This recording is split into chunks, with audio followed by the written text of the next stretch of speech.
Victory Monday for me, victory Sunday for you, or maybe Monday now that you're watching this video.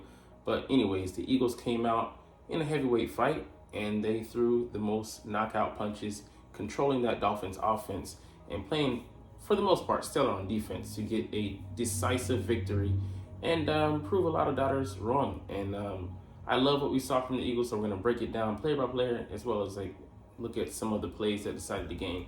But man, what a time to be alive as an Eagles fan.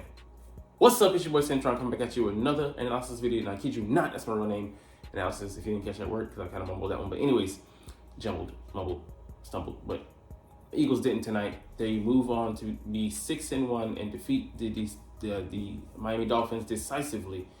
And this one looked like it was going to get hairy towards the end of the second quarter, but from there the Eagles pulled away, and I'd say after that point it was kind of in doubt when it was a one-score game, but the Eagles just did what they've done in so many other games and went on long drives, keeping the ball away from the Dolphins. I want to say they had around 40 minutes of possession to the Dolphins, 20 or so, somewhere in that range, but it was masterful. The way we got back to what we should have been doing, keeping the main thing, as Jalen likes to say, but we skewed more towards it. It wasn't perfect because we didn't have a huge amount of success in the run game. The numbers belie it. The last rush you'll see by Swift maybe inflates those numbers a little bit, but we did enough, more than enough on the ground to have a balanced attack, and that's all you can ask for, than to not give up on the run. I love that we came out and ran the ball a couple times to begin it and show that we were not going to be fair weather and just desert it so easily, and we reaped the rewards all night. We'll get into that a little bit later, but first let's look at the evaluation of the Dolphins players. So Tua Tagovailoa, second time I've been able to say that in stride, so hey man, I'm on it too. He had a not really an up and down performance, but it was mostly hot and cold. They weren't able to stay on the field a lot of the times and sustain drives, and that's the difference between them and us. We were able to do so, whereas they weren't able to do so. They had points where they would score in spurts, but other than that, a little outburst, they punted for a good chunk of the night. And that offense, we really shut it down by getting to the run game. We'll get to that in a second. But Tua, being able to get to him, similar to the Bills game, there were 4 sacks, and us being able to get in his face, pressure, take away his first read, really not say exposed him, but put him in a precarious situation where if he didn't get rid of it, with that porous O-line, it was going to get bad, because they're going to get back there eventually, and he knows he's living on borrowed time. So we were able to move him up off the spot. It was great having a couple guys back. We'll get to that a little bit later, but he wasn't able to settle in this game, and we were able to not, let's say, unnerve him, keep him off the field, keep that explosive offense on the sidelines, and not allow them to get into a rhythm. They weren't going on back-to-back drives where they were scoring, or they were keeping the ball, keeping serve. They had one or two, maybe 3 tops long drives, but I would say not comparative to us, but for them, maybe sustained drives. But it came in maybe 4 minutes, 5 minutes, 6 minutes. They're scoring, maybe 6 minutes being the tops. But the Eagles defense came out and squarely did their jobs in containing this explosive unit, and it starts with affecting this guy here, and we were able to do that. So let's get to the run game. So the Eagles being able to win this one, hugely keyed in on the run game. We didn't even need safety help because the guys in the front 7 were destroying these guys up front. We'll get to the edge players in a second, but they were really containing them and mitigating the need for our safeties to have to come up so they could stay over the top and prevent them from going over the top, because that's what their goal was, to hit with the run game, bring our safeties up close, and they can get the explosives behind us or have so much room to operate with. We really constricted their offense down to that box. And you see, we'll get to Tyreek in a second. He had a lot of catches and a lot of targets, but they were mostly, for naught. They were, trying to, scheme up things. Raheem Mostert did get loose on some outside plays, and I was gonna say 3 plays that went for like a first down or so, or like a good chunk of 6, 7, 8 yards. But other than that, he was being held to a pretty low yardage output. Outside of those, they were at -8 rushing yards after the first quarter, which just showed you how this game could go if we maintain discipline. It's funny, when Hassan Reddick went out the game, they actually had success, and they brought him back in. He's so hard charging. Like I said, we'll give him his just desserts in a second, but Savon Ahmed was not Devon A-Chain. Despite the Dolphins' belief in him, he had a hot training camp, but this game, he was not that guy. And Tua, just one rush for -3 yards, but I want to say he scrambled. But yeah, he took a sack on that play. They didn't credit Jalen Carter. Maybe they'll do it after the game, but it's quite interesting. Like, I guess we're not going to give him that, since Tua maybe gave himself up. That's the only reason that I believe so. But yeah, man, we took away the big, similar to the Eagles. The running game really is the engine that makes this machine go. And with the running game, they're able to set up guys that be successful, and they're able to have access to other parts of the field, because guys are going to creep up, they're going to stop. They're not going to let you run run roughshod over them, and it influences them. And then Tyreek and Waddle and those other guys, Robbie Chosen when he's out there, Cedric Wilson, are able to go over the top of you. But we kept them in check there, and they had success with the short passing game. Tyreek here, 11 for 88. He had a 27-yard touchdown. But we were playing him tough. They got in his face, and they didn't check him at the line. They didn't give him a jam, which frustrated the hell out of me. I'm just like, if you're gonna be that close, jam the guy. I know it's hard because he's so shifty, but if you're gonna be that close, what's the point of being that close and then trailing? Because you can't keep up with him. Could get a hand on him, or at least a one-hand jam, to try and affect his trajectory, move him off his spot a little bit, delay the time of the route by just a nail, a hair of a second. But challenging him, that was the right move, because it affected his concentration. He was worried about with the safety on one move going into the end zone where he need the ball, or the ball his arm, and then it he thought he caught it, but he didn't lock it in for 3 steps, and then he thought it was a fumble. He scrambled after it, him and another player. But another one, he need the ball outright, because he's just moving too fast for his own good. And that's the thing. If he's not not perfect, but if he's not on his game with catching those balls, because they're such a precise, they're a drop shipment offense. Tariq, you're here. You're gonna be here in a second. I'm gonna go ahead and drop that off. A couple days ahead of schedule, and I'm gonna need you to make your way to the package, sir. But he wasn't able to do that. On just enough times. And 11 for 88, you'll take that any day. He got his touchdown, he got some of his yards, but he wasn't able to take over the game.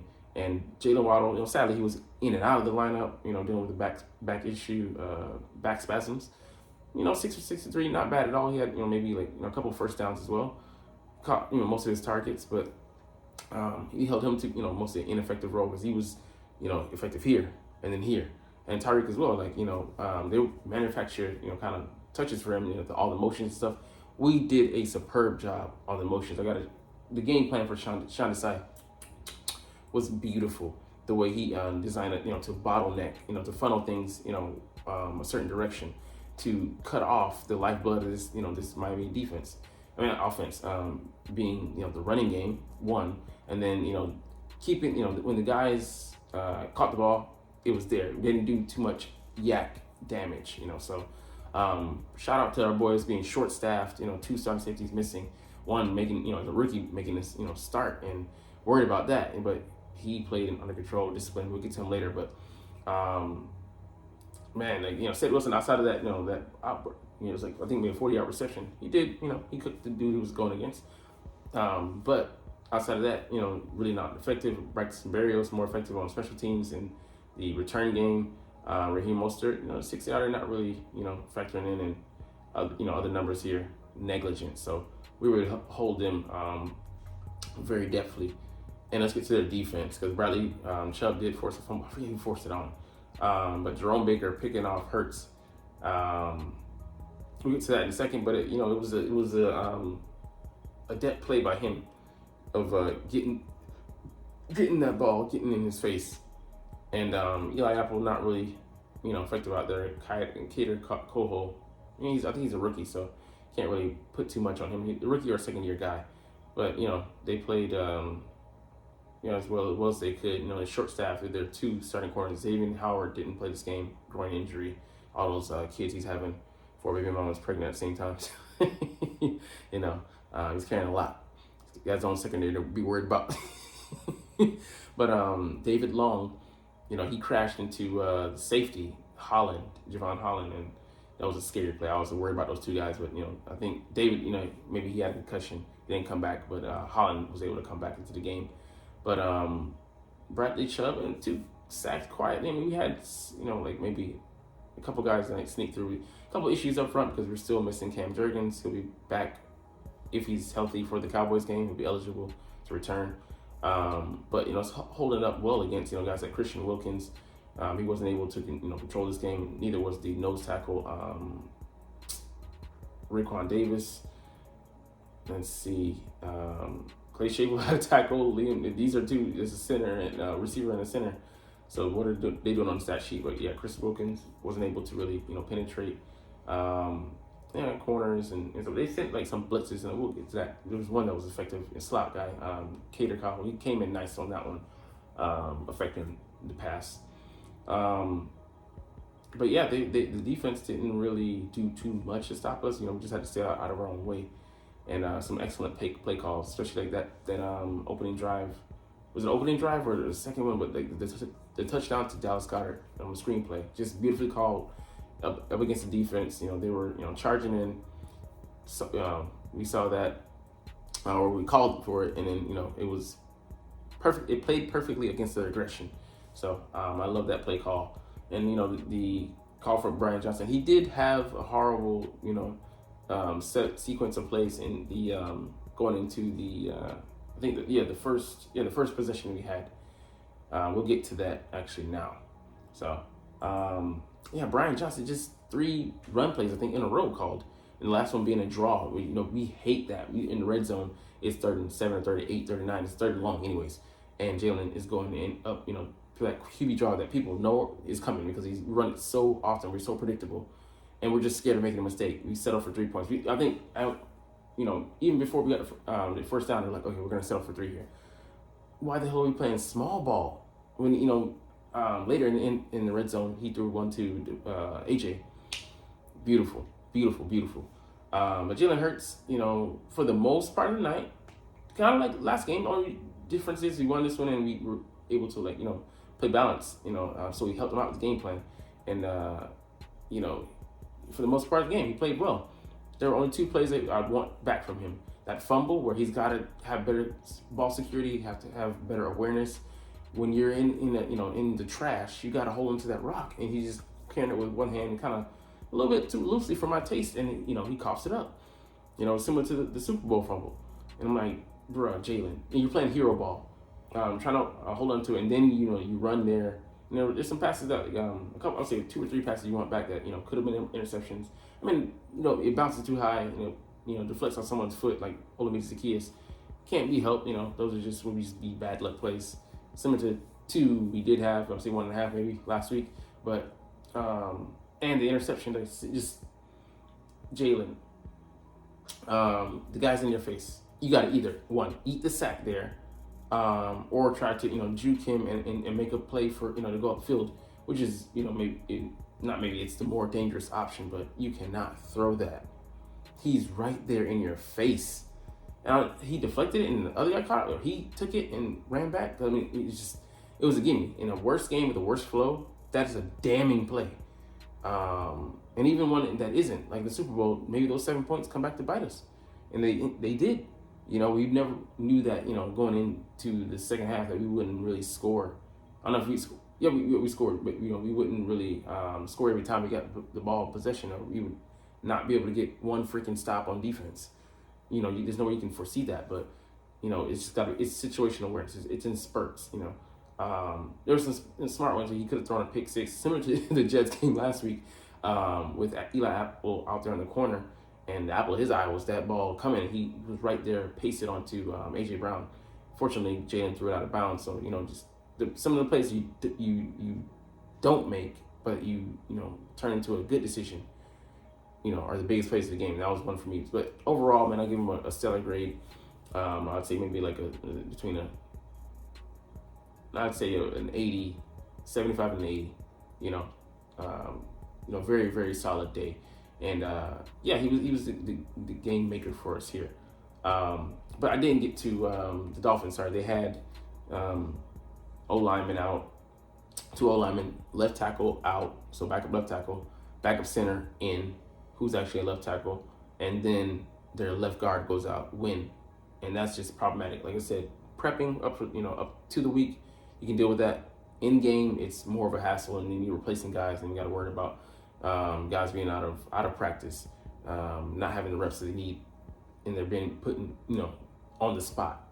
That's tough. That's a tough ask, but can't worry about that. Take advantage of the matchups you have, and we'll get to those guys who took advantage of those matchups later.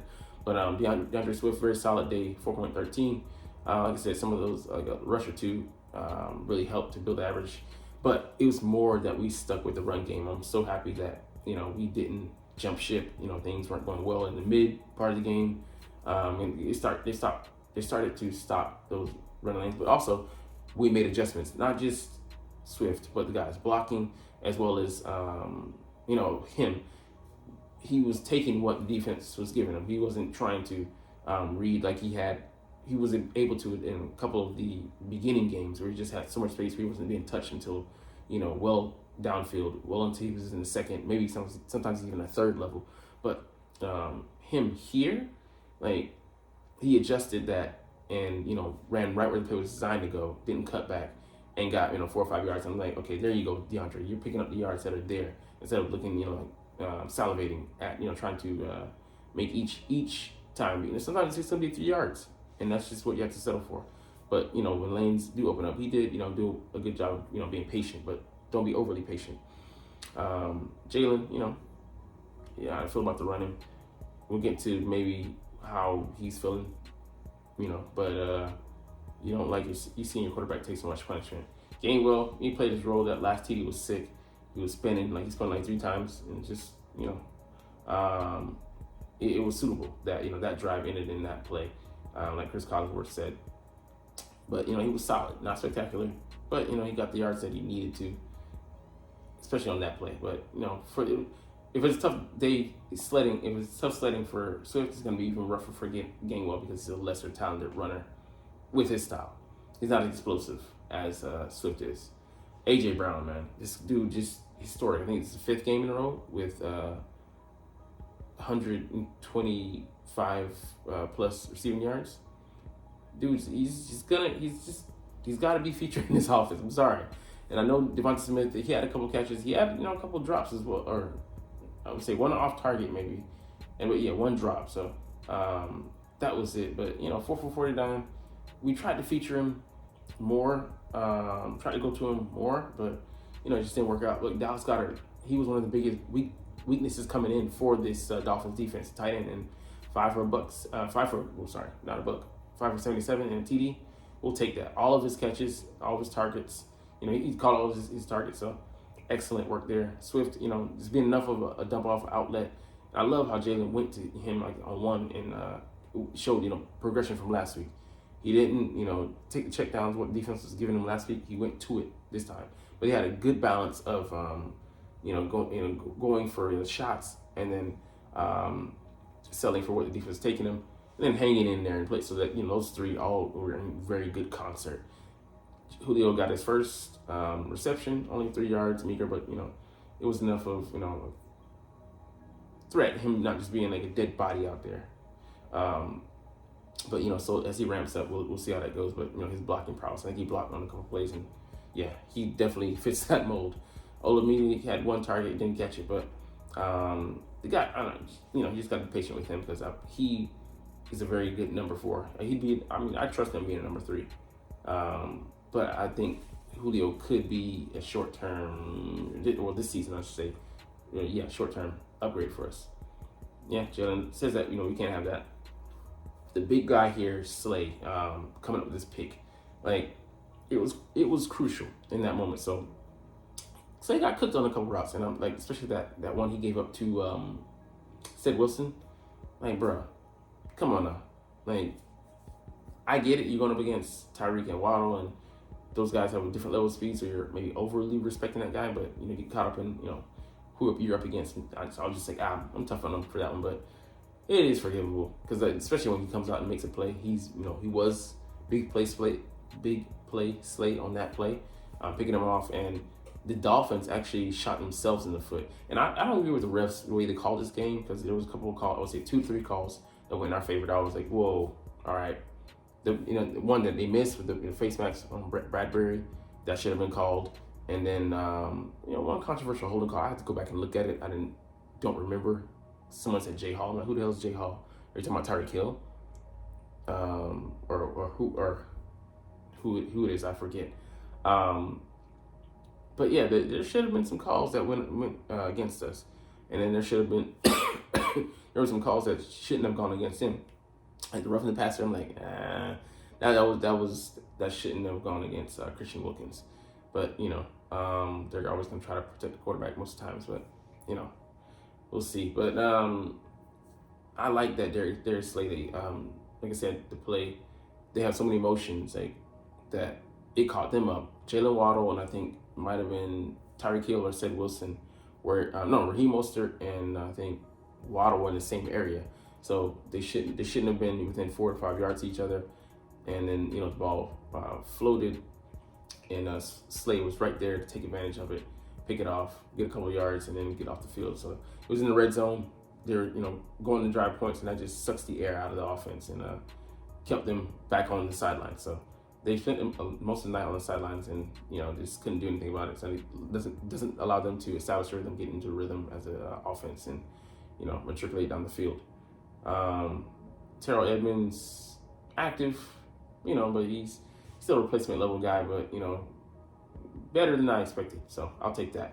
Hassan Reddick, very active, especially in the run game. His run support off the edge, he blew up early. The runs, Raheem Mostert, those outside runs, they like to try and let them know. He set the tone early for the defense and let them know it's not going to be easy sledding today. We're going to make you work for those yards. And that shut down the rush game. Like his effort, rallied the guys, and then really showed them that, it's not just about the interior guys. We got dogs on the outside too. So spectacular game. He didn't get any sacks, but man, what a game from him. Because we're going to be tough getting to Tua. We'll take whoever gets there. And the guys did get there. James Bradbury, decent in coverage. There's some plays, like I said, I want back. Just like for Slay, where he didn't press, and he may be scared of just whiffing, and then being completely out of position. But you whiff anyways, and then he goes and scores that touchdown. Like just beautiful route by an athleticism by Tyreek. But he's just hard to go up against. Cindy Brown had a very good showing. He was active. Almost had a pick. It was in play for it. And though, he was short, but, it was good to see that he wasn't out of place. He wasn't out of position. Easier safety paired up with Reed Blankenship moving forward. There's a discussion to be made for that because Justin Jefferson's on the IR, and we might send Terrell Edmonds back to the bench, but we'll see next week. It might be Edmonds and Sidney again if Reed can't go, but who knows. Kobe Dean, I didn't notice the linebackers being out of place, so I would have to say, go back and look at the tape, that they were solid. They were where they needed to be. And this guy here getting his first official sack, man. Nolan Smith showing up, a monster off the edge. He got there so fast. He even looped around going into the pocket, kind of like, I'm here, and sacked Tua. So that was beautiful to see. And then Josh Sweat, he got a sack on the receiver. I'll give him that. It was on a trick play. They tried to fool us, but one other one he had, he deked in and got under and passed the tackle, and just, man, put Tua there. Can't say, I don't remember if he put him on his back or whatever, but he got there. So Jalen Carter, I would have credited him, like I said, with that sack, but I think Tua gave himself up. Then Fletcher Cox and I think your boy Jordan Davis split one. Just monster effort from them. They were plugging the run game all night.